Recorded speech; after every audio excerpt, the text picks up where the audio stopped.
Assalamualaikum warahmatullahi wabarakatuh. Baiklah, di sini saya ingin memberikan penjelasan mengenai tugas minggu kemarin. Jadi Bu Ani itu menyuruh Astus untuk memberikan penjelasan bagi dua soal yang dirasa sulit dengan memberikan pengoreksian dulu dan dilihat soal mana yang hasilnya itu paling banyak salah.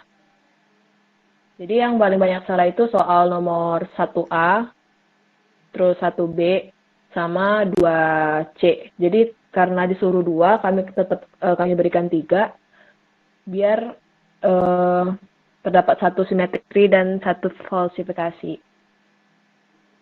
Jadi untuk soal yang pertama, itu yang 1A, A atau B, implikasi C, dan negasi B, dan C implikasi B, lalu diimplikasikan dengan negasi A.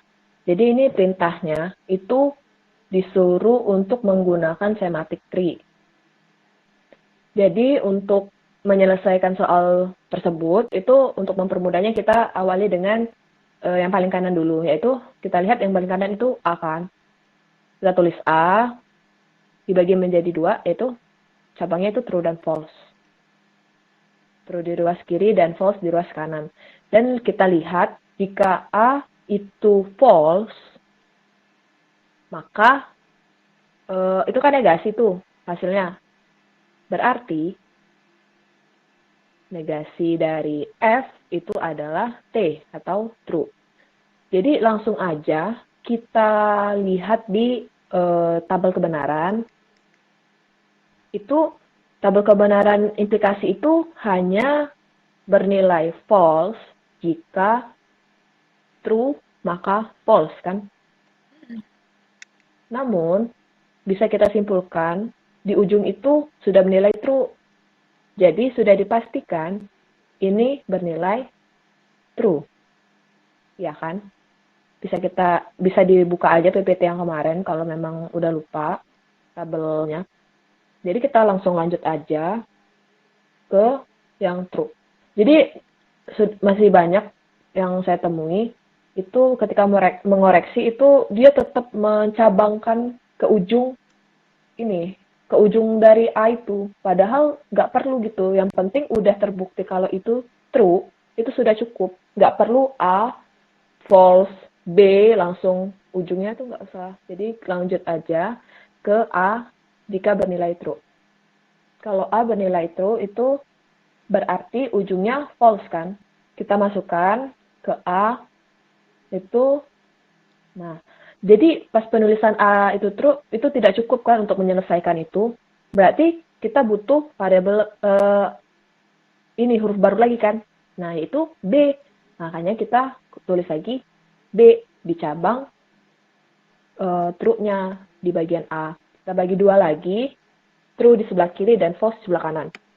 Kita selesaikan yang pertama dulu, itu di bagian B true. Nilai kebenarannya itu dari B itu true. True atau true, itu jadi hasilnya true. Nah, itu ada B lagi, kita tulis. Karena negasi dari true itu adalah false, kita tulis. Ya. Kemudian di ujungnya itu ada juga B, kita tulis.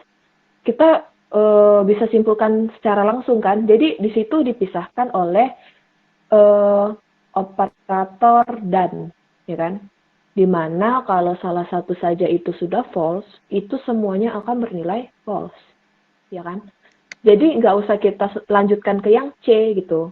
Sudah kita pastikan kalau yang diisi di dalam tanda kurung itu bernilai false. Berarti false, jika false maka false itu hasilnya adalah true.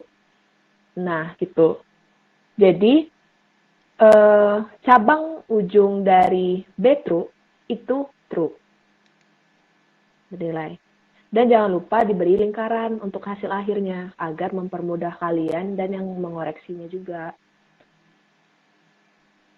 Udah, kita lanjut ke cabang berikutnya. di mana A bernilai true dan B bernilai false. Nah, A-nya itu true. Kita tulis dulu biar mudah kan, itu true. Terus yang ujungnya berarti false kan, karena negasi dari true. Kemudian apalagi yang diketahui di situ? B kan. B bernilai false. Kita input B bernilai false. Nah, true atau false itu hasilnya true. Karena apa? Salah satu saja bernilai true, itu akan menghasilkan true. Lalu apalagi di situ yang ada input B-nya? Nah, itu kan yang di tengah. Berarti, karena dia negasi, itu berarti jadi true. Jadi false, negasi, negasi false berarti true. Nah, input lagi true. Nah, ya, false, maaf. Ini tidak cukup kan untuk menyelesaikan soal ini. Berarti kita lanjut ke operator selanjutnya gitu. C. Kita tulis C di ujung. True di sebelah kiri dan false sebelah kanan. Nah, kita selesaikan lagi. Misal C bernilai true, kita taruh kalau C bernilai true. Nah, berarti kan true, jika true, maka true. Apa hasilnya kalau di tabel? Yaitu true. Terus C, apalagi yang ada di situ C? True. Nah, coba kalau true, jika true, maka false itu apa? False kan? Kalau udah nemu false, sama kayak yang tadi, itu kalau udah nemu false di antara operator dan itu sudah dipastikan satu itu merupakan bernilai false. Tuh. Jadi, jika false, maka false itu pada tabel hasilnya bernilai true. Nah, jadi true-nya ditaruh. Dan jangan lupa dilingkarin untuk menandakan itu hasil akhirnya. Kita lanjut. Jika A bernilai true, B bernilai false, dan C bernilai false. Berarti tinggal diubah C-nya itu bernilai false kan. Jadi true, maka false, itu hasilnya adalah false.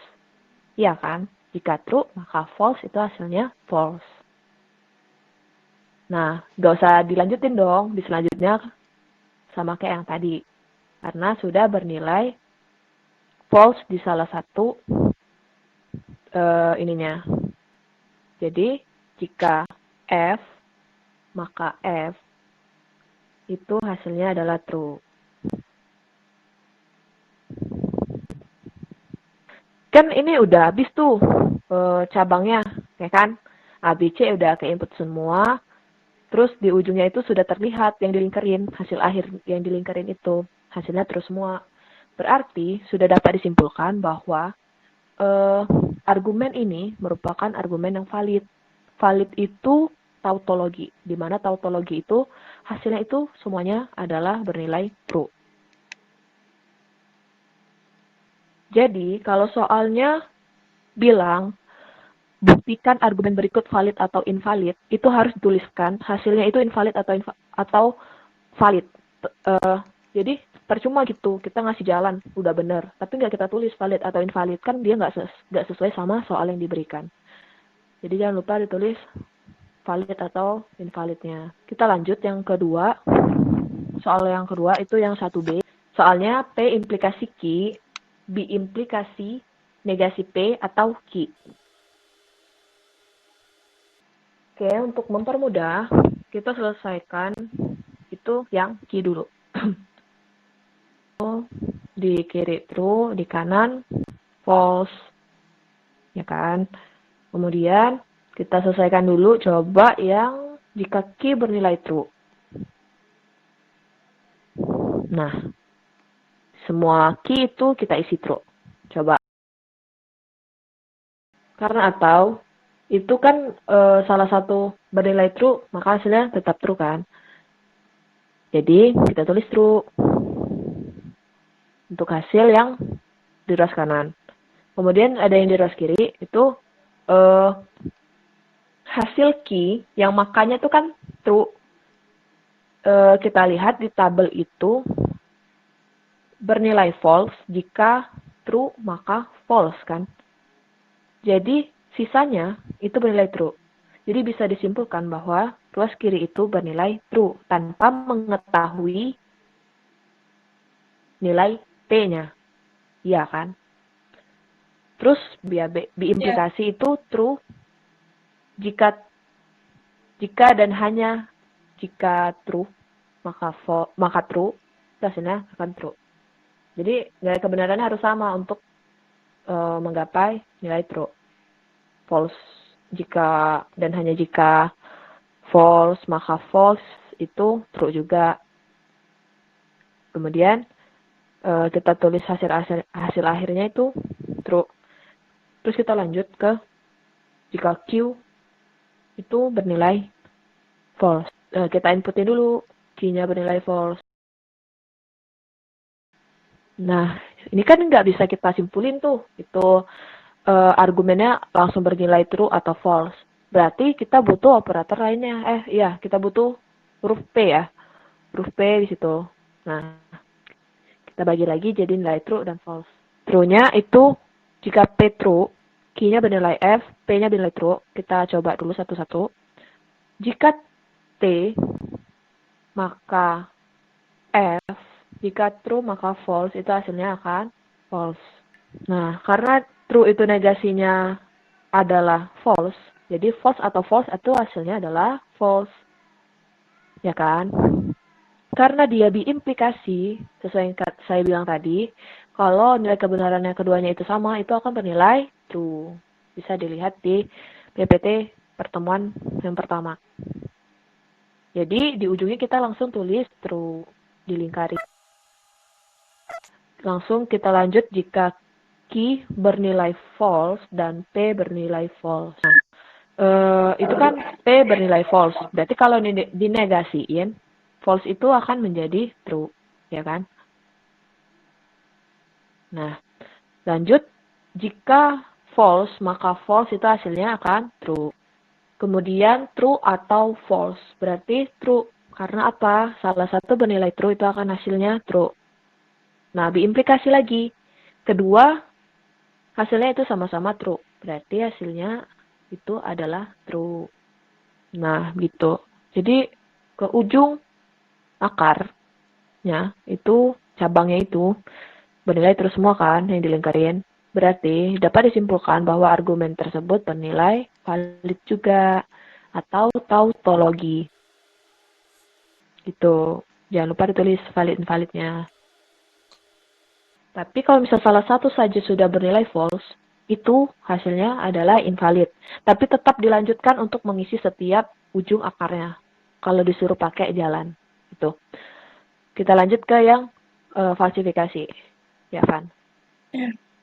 Lanjut ke soal yang 2C ya.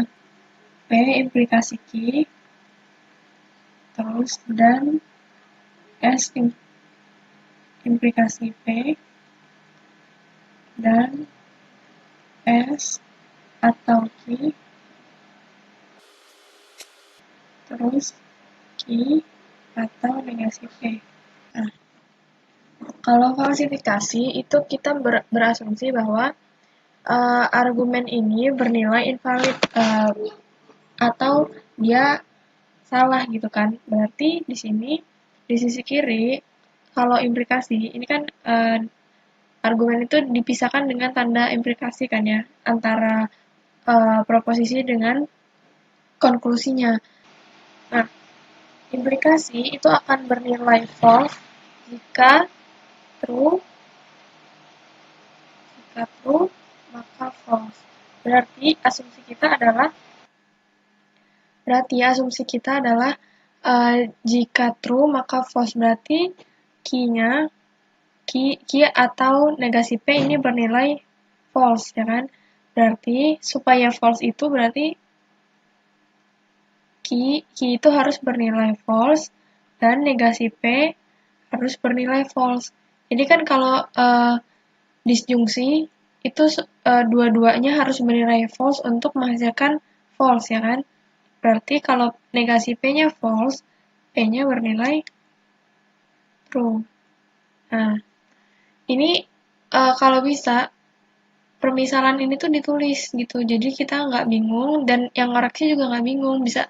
Jadi kita itu ngerjain soal itu bukan cuma dibaca untuk kita sendiri gitu. Usahain orang yang nggak ngerti ini pun bisa mengerti tulisan kita gitu loh. Jadi lanjut ya di sini. Ya, harus. Mm-mm. Di sini tadi kan ini asumsi kita. Terus berarti kita masukin nih. Tadi nilai P-nya true, berarti di sini true. Kemudian nilai Q-nya false. Berarti di sini T1-nya true, T1 ini F1. Nah, dia jika true maka false, berarti dia bernilai false. Nah, kemudian di sini sebenarnya ada P lagi kan di sini, P ini T1 juga karena dia masih ini pertama. P-nya bernilai true. Kemudian di sini ada Q juga. Q-nya bernilai false, berarti negasi Q true. Ya kan? Nah, ini udah ada false sebenarnya. Jadi kalau false kan dikonjungsikan dengan apapun itu pasti hasilnya false. Berarti bisa disimpulkan kalau ruas sebelah kiri ini itu nilainya false.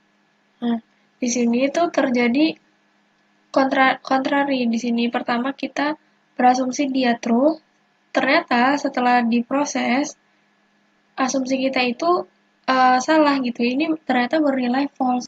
Nah, kalau terjadi kontrari, maka argumen ini tuh bernilai valid gitu. Karena pertama kita berasumsi kalau argumen ini invalid. Ternyata asumsi kita salah, maka argumennya berarti bernilai valid. Gitu.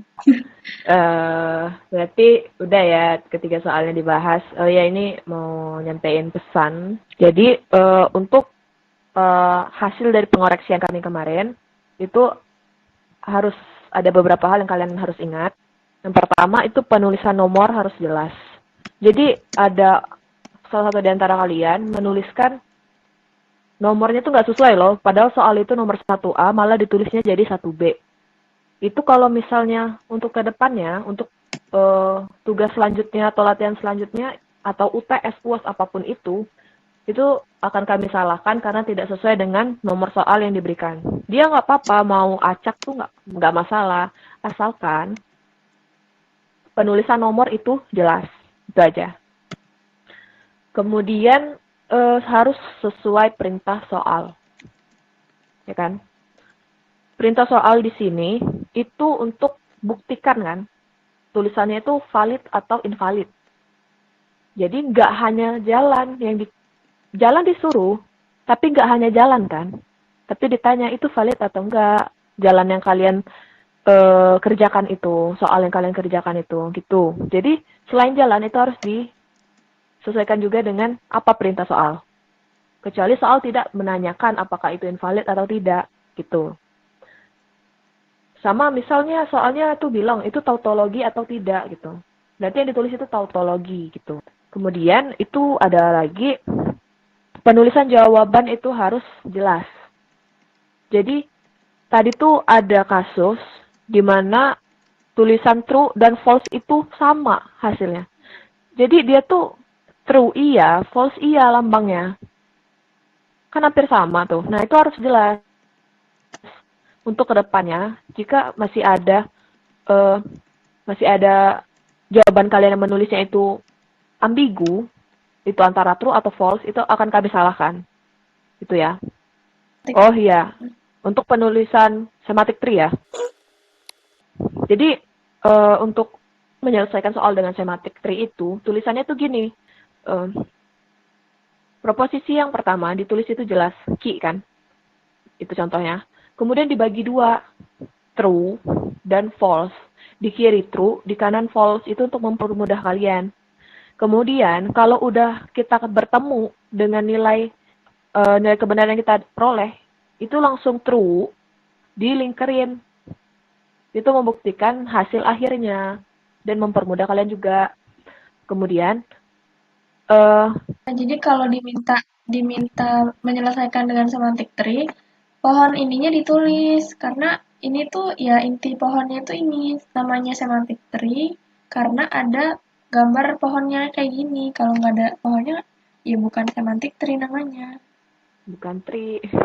Kemudian, misal nih, kalian itu pas di semantic tree tuh di bagian ujungnya udah nemu false, ya kan? Tapi di perintah kakaknya atau perintah soalnya atau perintah ibunya tuh ada false-nya. Ada tulisan menggunakan jalan kan, harus ditulis jalannya. Itu tetap kalian lanjutkan sampai ujung ujung setiap proposisi itu berisi nilai kebenaran. Bukan stop aja gitu. Iya sampai Itu lingkaran ya. ini gitu. Sampai nemu titik Mm-mm. lingkaran. Gitu kan. Jadi harus jelas. Kayak kata Kak Fani tadi, usahakan yang melihat itu bisa membuat orang paham gitu. Kemudian, apa lagi ya? Um, oh ya, tadi saya tahu pasti itu ada jawaban kalian itu yang sama atau menyontek gitu, menyalin punya temannya. Silakan untuk tidak mengulangi dan tolong jangan diulangi. Untuk peringatan pertama, saya rasa tidak masalah. Untuk selanjutnya tidak akan diberikan dispensasi karena biarin kalian ngerjain itu apa adanya gitu. Yang penting itu jawaban kalian, kecuali disuruh kerja kelompok gitu. Nggak apa-apa kalian jawab itu salah, asalkan itu hasil kalian sendiri gitu. Itu aja. Untuk Heeh. yang falsifikasi itu kan pertama kita berasumsi ini tuh argumennya invalid, maka kita asumsikan sisi kiri ini true, terus di sisi kanan itu false. Nah, itu asumsi kita itu ditulis loh, asumsi pertama kali. Tadi saya lihat waktu koreksi banyak yang nggak ditulis, jadi langsung dia mengerjakan ini uh, terus langsung ke yang bagian yang tulisan kuning ini gitu. Jadi yang bagian hijaunya ini nggak ditulis. Dan permisalan ini kalau bisa itu ditulis. Hmm, permisalan ditulis. Jadi kalau misalnya kayak gini kan enak ya. Kalau misalnya key atau negasi P false, berarti ini bisa disimpulkan gitu. Dia key-nya false, kemudian negasi P-nya false. Tapi kalau misalnya di soal yang ada di soal mana ya? Nih, di soal yang B, ini kan cuman negasi P aja. Nah, kalau misalnya, berarti key-nya belum diketahui kan? Berarti kita perlu memisalkan key. Nah, itu perlu ditulis. Key-nya misalnya sama dengan true kita misalkan. Itu ditulis supaya nggak bingung gitu yang bacanya. Pokoknya ditulis setiap percobaan yang kalian lakukan itu apa yang kalian misalkan gitu. Jelas pokoknya. Hmm, Terus inilah pengumpulan, usahakan itu sebelum jam deadline itu udah ngumpul loh. Jadi kalau ada terkendala jaringan bisa kalian atasi gitu. Dan untuk yang kemarin ngomong, Kak, kenapa nggak soalnya dikasih 10 menit sebelum penjelasan? Jadi gini, kemarin itu sebenarnya tidak ada penjelasan dari kami para asdos. Bahkan ibu hanya menyuruh memberikan latihan. Tapi karena kelas sebelumnya itu banyak yang ngeluh, Kak belum ngerti kak, aku belum terlalu paham. Makanya kami menyempatkan diri untuk membuat PPT dan menjelaskannya dengan kalian, walaupun secara singkat gitu. Tapi kami nggak masalah kalau misalnya kalian mau ngerjain langsung tanpa kami jelaskan. Oke, saya akhiri untuk poin penting dan pembahasan soal tersulit untuk tugas kali ini. Maaf bila saya ada salah kata maupun ucapan. Saya Okta dan Fani. Saya akhiri. Wassalamualaikum warahmatullahi wabarakatuh.